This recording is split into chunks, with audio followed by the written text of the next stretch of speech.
أنا متجوزة بقالي 3 شهور. حماتي من الحموات اللي بتحب تتحكم، وللأسف جوزي بيحبها جدا وبيحترمها كمان، وبيوافق على كلامها حتى لو غلط. وطبعا الموضوع ده مضايقني جدا لأن هي بتتدخل في حياتي الشخصية، زي إنها تقولي ما تلبسيش اللبس ده تاني، وطبعا جوزي يقولي اسمعي كلام أمي وما تزعليهاش، وأنا بتضايق جدا لأن لو سمعت كلام ما في كل حاجة تقولها كده مش هلبس هدومي خالص. اللي بيضايقني انها بتطلع وتاخد الهدوم اللي هي قالت لي ما تلبسيهاش تاني وتديها لبنتها، وطبعا بنتها بتلبس هدومي وتبقى فرحانة بيها، وحماتي تقول لها ده اللبس ده اكنه متفصل علشانك.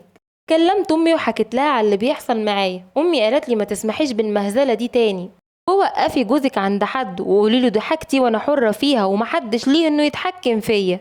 ولما عملت اللي امي قالت لي عليه جوزي مد ايده عليا، ودي كانت اول مرة يضربني. يا ريت تساعدوني.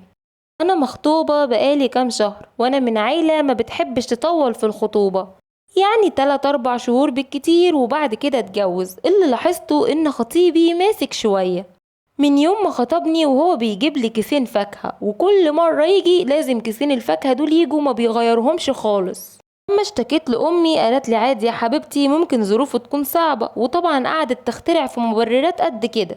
عديت حاجات كتير جدا علشان امشي الدنيا ومبقاش انا البنت الوحشة اللي جاية عليه.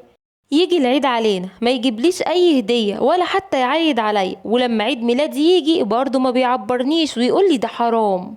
وطبعا كل اللي هو بيعمله ده امي شايفاه، وكالعادة بتخترع له اعذار.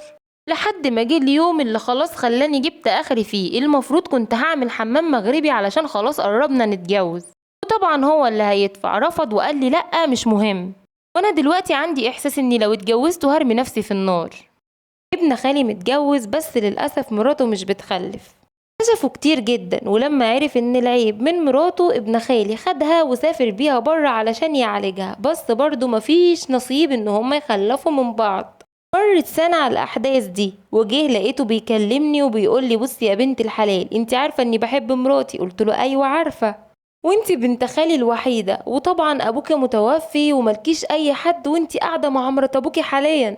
قلت له وبعدين؟ قال لي بصراحة كده انا عاوز اتجوزك علشان اخلف منك، وما تقلقيش انتي هتعيشي ملكة او هتبقي اخت لمراتي. مرات ابويا لما سمعت الكلام قالت لي والله يا بنتي عين العقل، انتي المفروض تتجوزيه، اهو تخليه اب وتخلفي له حتة العيل اللي نفسه فيه، وهو كمان بالمرة يلمك.